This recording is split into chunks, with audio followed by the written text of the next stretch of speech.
Hello my dear lovely folks, welcome. Hello my dear lovely folks, welcome back to Code with Sanju programming channel. So today in this video I will let you know about the some elements comes in HTML, which is block level element, inline element and block inline element. So let's get started. So first we will move to the block level element. So basically block level element take up the full width of their container and start on a new line.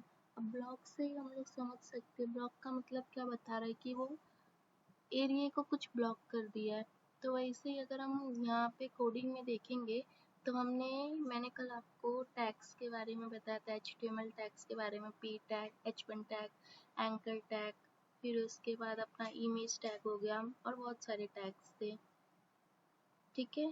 Underline tag हो गया, फिर उसके बाद अपना italic tag हो गया और भी हमने बहुत सारे टैग्स देखे। अगर आपने वो वीडियो नहीं देखा तो please go and watch that video and then come in it. So div tag मैंने आपको नहीं बताया था, तो डिव टैग भी बिल्कुल पैराग्राफ टैग जैसे ही होता है, ठीक है। हम वो एग्जाम्पल में देखेंगे। सेकेंड वन क्या है, तो इसका बेसिकली मीनिंग क्या है, ब्लॉक लेवल एलिमेंट वो पूरा का पूरा स्पेस कवर कर लेता है, ठीक है, एंटायर स्पेस कवर कर लेता है और फिर अगर हम लोग को दूसरा कंटेंट लिखना है तो वो ऑटोमेटिकली दूसरे लाइन पे मूव हो जाता है। बट जो कंटेंट हम लोग लिख रहे हैं उसका पूरा का पूरा साइज, पूरा विड्थ वो ले लेता है और दूसरे कंटेंट के लिए न्यू लाइन क्रिएट करके देता है। Okay, I hope you got this. फिर हम आते हैं इनलाइन एलिमेंट पे। So inline elements take up only as much as width as necessary and do not start on a new line. Example span, href, strong. So ये क्या काम करता है, ये सिर्फ उतना स्पेस लेता है जितना इसको रिक्वायर्ड है, ठीक है। और फिर उसके बाद उसके बाजू में ही अगर हमने दूसरा एलिमेंट को भी ऐड करना है, दूसरे टैग को भी ऐड करना है तो वो ऑटोमेटिकली शिफ्ट हो जाता है, उसका उतना स्पेस हो गया, फिर दूसरे टैग के लिए वो बाजू में स्पेस क्रिएट कर देता है। पहले वाले को जितना स्पेस लगा, ठीक है, फिर उसके बाजू में दूसरा वाला भी ऐड हो जाता है। तो इतना ही है। इसका एग्जाम्पल है स्पैन, href, स्ट्रॉन्ग। फिर हम आते हैं इनलाइन ब्लॉक एलिमेंट पे। तो ये मिक्सचर ऑफ दोनों एलिमेंट है, ब्लॉक एलिमेंट और इनलाइन एलिमेंट, इसलिए इसका नाम क्या है, इनलाइन ब्लॉक एलिमेंट।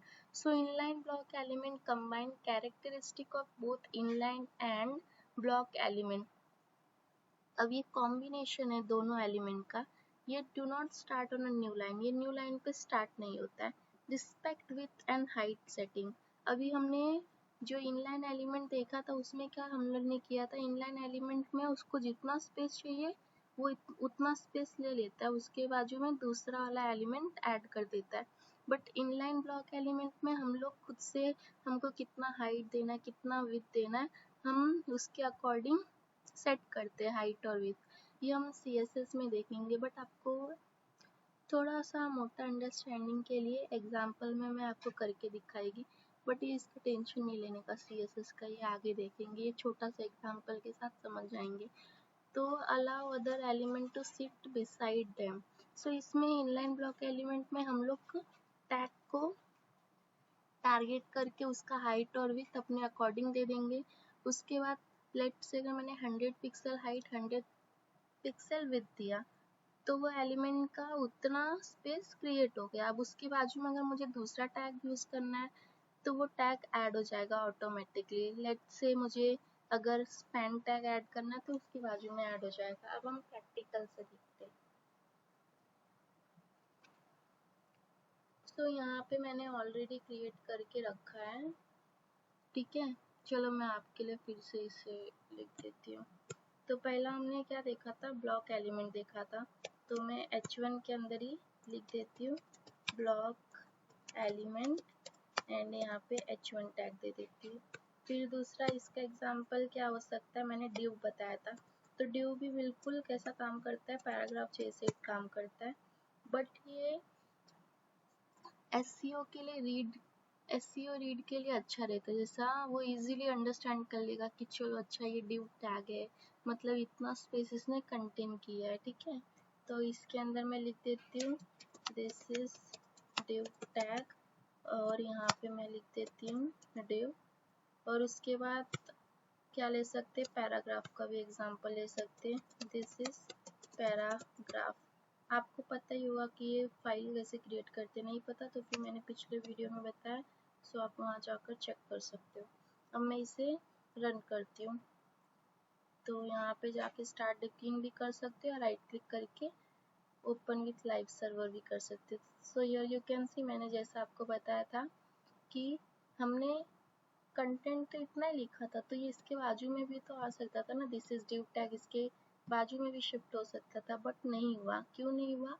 क्योंकि ब्लॉक एलिमेंट जो हमारा कंटेंट रहता है उसका पूरा विड्थ ले लेता है। अभी हमने CSS नहीं पढ़ाई, तो इसलिए मैं आपको ऐसे समझाती हूँ। ये पहले क्या करना है आपको, सिंपल इसे मैं कट कर देती हूँ। आपको राइट क्लिक करना है, इंस्पेक्ट करना है। अब मैं आपको बताती हूँ, यहाँ पे जाना है एरो पे, और अब मैं इसे टारगेट करी तो हियर यू कैन सी इसने हमारा पूरा विड्थ ले लिया है। यहाँ देखो div का भी पूरा विड्थ ले लिया है, और पैराग्राफ का भी पूरा विड्थ ले लिया है। ये हाईलाइट होके आ रहा है ना, अभी div का पूरा ले लिया है, ब्लॉक एलिमेंट H1 का पूरा ले लिया है। तो ये क्या काम करता है, ये पूरा विड्थ ले लेता है अपने कंटेंट का। अब हम आते हैं नेक्स्ट अपना इनलाइन HTML पे। सो इनलाइन एलिमेंट में चलो मैं इसको भी पूरा ही लिख देती हूँ फिर से, span. So this is span tag, ठीक है। और यहाँ पे मैं लिख देती हूँ इनलाइन एलिमेंट। दूसरा हम लोग एंकर टैग ले लेते हैं। तो मैंने आपको कल बताया था कि हम लोग डबल क्वेट्स के अंदर URL, कुछ भी URL दे सकते हैं। अपना गूगल का दे सकते हैं, माइक्रोसॉफ्ट का दे सकते हैं, फ्लिपकार्ट, मीशो, कोई भी वेबसाइट का, यूट्यूब चैनल का, कुछ भी दे सकते हैं। तो लेट्स से मैं https यहाँ पे www.youtube.com/& कोड विथ संजू, और यहाँ पे 30 लिख देती हूँ। और दूसरा हम लोग ले सकते हैं एग्जाम्पल, स्पैन टैग हो गया, ए टैग होगा, IMG टैग भी हम लोग का क्या होता है, अपना इनलाइन एलिमेंट होता है। तो यहाँ पे मैं पाथ दे देती हूँ। तो मैंने ऑलरेडी यहाँ पे क्रिएट करके रखा है एक इमेज। सो ये टैग इन HTML के अंदर मैंने यहाँ पे इमेज रखा है, क्योंकि ये रिलेटिव पाथ है। ये मेरा जो दूसरा फोल्डर है उसके अंदर मैंने इमेज सेव करके रखा है, तो फिर मैं इजीली यहाँ से दे सकती हूँ। देखो ये कितना स्मार्ट है। आपको क्या करना है, अगर आपको एक फोल्डर से दूसरे फोल्डर में जाना है तो डॉट करना है, और एक डॉट करना है, स्लैश ऐड करना है। अब वो फोल्डर के अंदर पहले जाएंगे, और हम लोग इसमें कोडिंग में हम लोग डायरेक्टरी बोलते हैं, और मुझे ये इमेज चाहिए। और यहाँ पे मैंने आपको बताया था कि दिस इज इमेज, हम यहाँ पे कोई भी कंटेंट लिख सकते हैं। बाय डिफॉल्ट अगर हमारा इमेज शो नहीं हुआ तो फिर वो शो कर सकते हैं।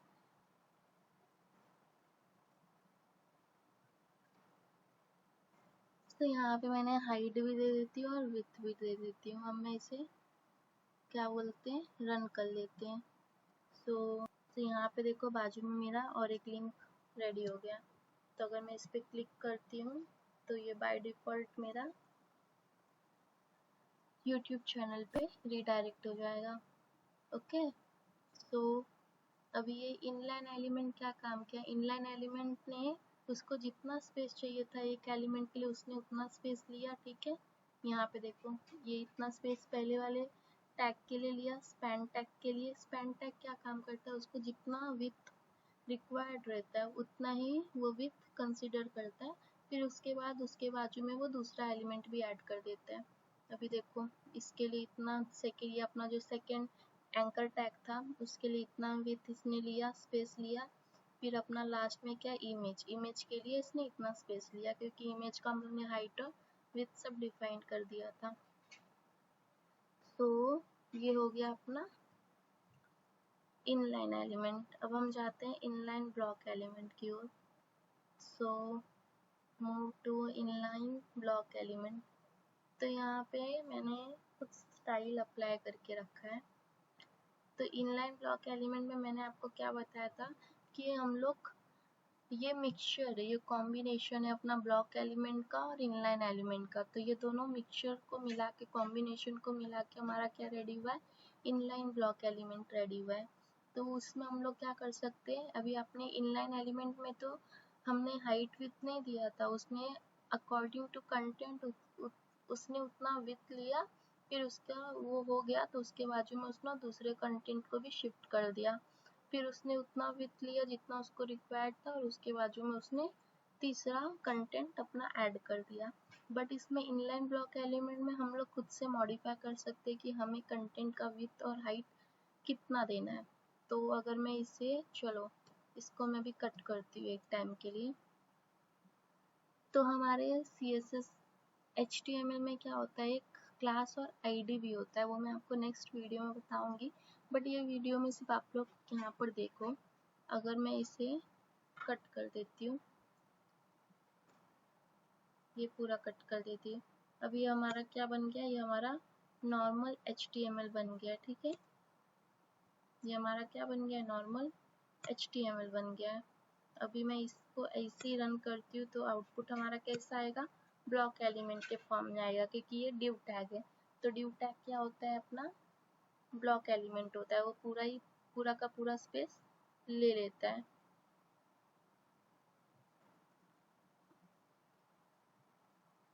तो यहाँ पर आपने देखा कि इसने क्या किया, div टैग ने पूरा विड्थ ले लिया और इसे नेक्स्ट लाइन में ऐड कर दिया। बट अभी मुझे क्या चाहिए, मुझे इसको बाजू बाजू में लाना है, ठीक है।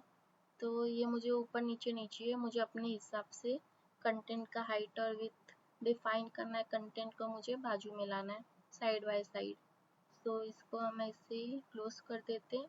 और अब हम आते हैं अपना HTML में ना, हमारा आईडी और क्लास होता है। तो मैं आपको यहाँ पे सिर्फ ऐसे समझा देती हूँ कि आईडी क्या होता है, आईडी अपना यूनिक होता है और क्लास क्या रहता है, क्लास मल्टीपल हो सकते हैं। अभी लेट्स से हर एक स्टूडेंट का रोल नंबर क्या होता है, अपना यूनिक होता है, एम्प्लॉय आईडी क्या होता है, यूनिक होता है। बट क्लास ए क्लास ए का जो यूनिफॉर्म रहता है बच्चे लोगों का, वो तो सेम रहता है ना। फॉर एग्जाम्पल अगर सीनियर केजी है तो गर्ल्स को क्या रहता है, लेट्स से ब्राउन कलर का ड्रेस कोडिंग रहता है और बॉयज़ को वाइट कलर का ड्रेस कोडिंग रहता है। तो ये क्या हुआ, ये कॉमन हुआ सारे स्टूडेंट्स के लिए। बट हर एक स्टूडेंट का रोल नंबर क्या होता है, वो यूनिक होता है, वो सिर्फ इंडिविजुअल स्टूडेंट पे ही अप्लाई होता है। बट क्लास क्या है, क्लास मल्टीपल हो सकते हैं, वो सब पर अप्लाई हो सकता है।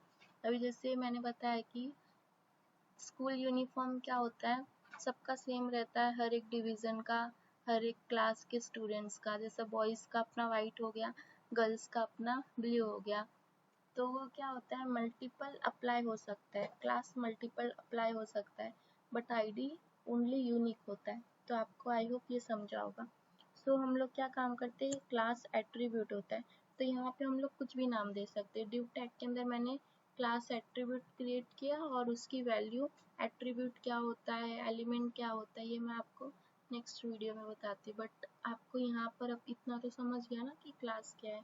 तो क्लास को हम लोग किससे करते हैं, डॉट से करते हैं।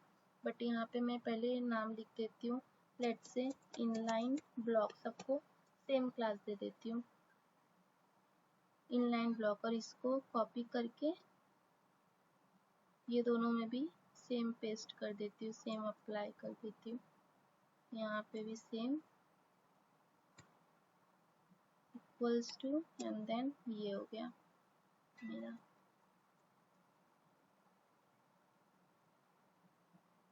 और इसे कट कर देते हैं, ठीक है। अब मैंने आपको क्या बताया था, HTML क्या होता है, स्ट्रक्चर होता है। और CSS क्या करता है, CSS अगर HTML ही नहीं रहेगा तो CSS कुछ भी नहीं है। तो HTML क्या काम करता है अपना, तो CSS क्या काम करता है अपना, HTML एलिमेंट को टारगेट करता है। मैं आपको हर वीडियो में बता रही थी, बट आज हम उसे यूज़ करके देखेंगे। तो यहाँ मुझे क्या टारगेट करना है, ये इनलाइन ब्लॉक 1, इनलाइन ब्लॉक 2 और इनलाइन ब्लॉक 3, ये तीनों को मुझे टारगेट करना है, ओके। तो यहाँ पे मैं क्या लिखती हूँ, हम लोग आईडी को हम लोग हैश से रिप्रेजेंट करते हैं और क्लास को हम लोग डॉट से रिप्रेजेंट करते हैं। और यहाँ पे मैंने आपको बताया था कि स्टाइल हम लोग कहाँ लिख सकते हैं, हम लोग हेड के हेड टैग जहाँ पर क्लोज होता है उसके ऊपर हम स्टाइल ऐड कर सकते हैं, जिसे हम लोग क्या बोलते हैं, इंटरनल स्टाइल शीट। बट आपको अभी इतना समझने की नीड नहीं है। तो ये हमने क्या टारगेट किया, सबके लिए इनलाइन ब्लॉक टारगेट किया है हर एलिमेंट के लिए। तो यहाँ पे पेस्ट कर देने का, कर्ली ब्रेसेस ऐड करने का, और यहाँ पे हम अपने अकॉर्डिंग स्टाइल डाल देते हैं। तो सबसे पहले ये क्या है, ये एक के नीचे एक है, बट मुझे ये साइड बाय साइड चाहिए। ये एक के नीचे एक है ना, मुझे साइड बाय साइड चाहिए। तो इसको मैं बाजू में ही रख लेती हूँ। और यहाँ पे हम लोग क्या लेते हैं, मैं यहाँ पे डिस्प्ले, ये ना CSS की प्रॉपर्टी है। CSS आपको अभी बताया नहीं है, तो आप सिर्फ यहाँ पे सिर्फ देखिए कि हो क्या रहा है। इतना भी कुछ हार्ड नहीं है। तो विड्थ तो नॉर्मल है, विड्थ तो सबको ही पता है, वो क्या होता है अपना हॉरिजॉन्टली रहता है। तो यहाँ पे मैंने 200 पिक्सल दे दिया है। और हाइट मैंने यहाँ पे दे दिया है, लेट्स से 100 पिक्सल दे दिया है। और यहाँ पे मैं बैकग्राउंड कलर दे देती हूँ कि जिससे हम लोग को पता चले, लाइट ब्लू दे देती हूँ। और फिर उसके बाद मार्जिन क्या है, वो सब क्या है, वो हम CSS में देखेंगे। बट आपको अंडरस्टैंडिंग के लिए मैं यहाँ पे बता रही हूँ एग्जाम्पल के लिए कि इनलाइन ब्लॉक एलिमेंट का मतलब क्या होता है कि हम लोग हाइट विड्थ अपने अकॉर्डिंग दे सकते हैं। अब मैं ध्यान से देखो, अब मैं इसे रिफ्रेश करने जा रही हूँ। So here you can see हमारा भी क्या हो गया, ये साइड बाय साइड आ गया। अब मैं इसे राइट क्लिक करती हूँ, एरो पे जाते हैं, तो यहाँ पे अपना क्या ओपन हो गया, CSS ओपन हो गया। यहाँ पे मैंने क्या दिया था, अगर मैंने इसको इनलाइन ब्लॉक को कट कर दिया तो ये एक के नीचे एक आ गया, ठीक है। अगर मैंने विड्थ इसका दे दिया तो ये इतना हो गया। हाइट अगर कट कर दी तो हाइट इतना हो गया। मार्जिन अगर देखो, पहला क्या था अपना, नीचे है थोड़ा मार्जिन अपना बॉर्डर से, बट अगर मैंने मार्जिन यहाँ पे कट किया तो ये थोड़ा और ऊपर चला गया है। तो मार्जिन क्या रहता है हमारा जो कंटेंट का, ये देखो ये जो साइड बाय साइड रहता है ना, उसका टॉप बॉटम लेफ्ट राइट वो सब कंसीडर करता है। बट ये आपका भी नीड नहीं है, इतना आपको समझ गया ना कि अभी इनलाइन ब्लॉक एलिमेंट क्या होता है। इनलाइन ब्लॉक एलिमेंट मतलब कि हम लोग कंटेंट का हाइट और विड्थ, उसका डिज़ाइन अपने अकॉर्डिंग हम लोग सेट कर सकते हैं। बट इनलाइन एलिमेंट में क्या होता है, वो ऑटोमेटिकली उतना साइज उतना विड्थ कंसीडर करके दूसरा एलिमेंट अपने बाजू में डाल देता है। और ब्लॉक एलिमेंट कुछ नहीं है, वो पूरा का पूरा स्पेस ले लेता है, और जो दूसरा टैग रहता है, दूसरा एलिमेंट रहता है, दूसरा कंटेंट रहता है, वो अपने को न्यू लाइन में ऐड कर देता है। तभी अपना कंटेंट क्या होता है, एट्रीब्यूट क्या होता है, वो हम नेक्स्ट वीडियो में देखेंगे। बट आपको इतना समझ में आ गया होगा कि इनलाइन एलिमेंट, ब्लॉक एलिमेंट और इनलाइन ब्लॉक एलिमेंट क्या होता है। और डिव टैग भी अभी हमने देख लिया। डिव टैग भी क्या काम करता है, सेम एज पैराग्राफ टैग, वो भी न्यू लाइन क्रिएट करके देता है, और डिव भी अपना न्यू लाइन क्रिएट करके देता है। तो अभी आपके लिए एग्जाम्पल है कि मैंने जो आपको कल टैग, जितना भी टैग कल मैंने आपको बताया था, उसमें से आपको मुझे बताना है कि इनलाइन एलिमेंट क्या है, ब्लॉक एलिमेंट क्या है, और इनलाइन ब्लॉक एलिमेंट क्या है। आप कमेंट भी कर सकते हैं। So if you like this video, और एक चीज़ मैंने यहाँ पे पूरा का पूरा एग्जाम्पल भी करके दिया है, एक साथ किया है, ठीक है। मैं इसको रन करती हूँ। तो इसका नाम क्या है, मैंने फुल एग्जाम्पल डॉट HTML। तो इसको मैं कट कर देती हूँ और यहाँ पे मैं लिख देती हूँ full example dot HTML। So here you can see, ये अपना ब्लॉक एलिमेंट आ गया, हेडिंग टैग, ये अपना div tag, paragraph tag, inline element का अपना हो गया। फिर इनलाइन एलिमेंट में अपना देखो स्पैन टैग यहाँ पे यूज़ हुआ है, यहाँ पे एंकर टैग मैंने यूज़ किया है, और यहाँ पे स्ट्रॉन्ग टैग यूज़ किया। स्ट्रॉन्ग मतलब बोल्ड टैग भी बोलते हैं हम लोग, और जो हमारे कंटेंट को बोल्ड भी कर देता है। तो UL, इटैलिक, ये सब क्या है अपना इनलाइन एलिमेंट। और इनलाइन ब्लॉक एलिमेंट मैंने अपने हिसाब से डिज़ाइन को ऐड किया है। So hope you like this video. If you like this video, so please like, share and subscribe with your friend, family and relative, and do more likes and comment and sharing. Thanks for watching. Bye bye. ख्याल रखो.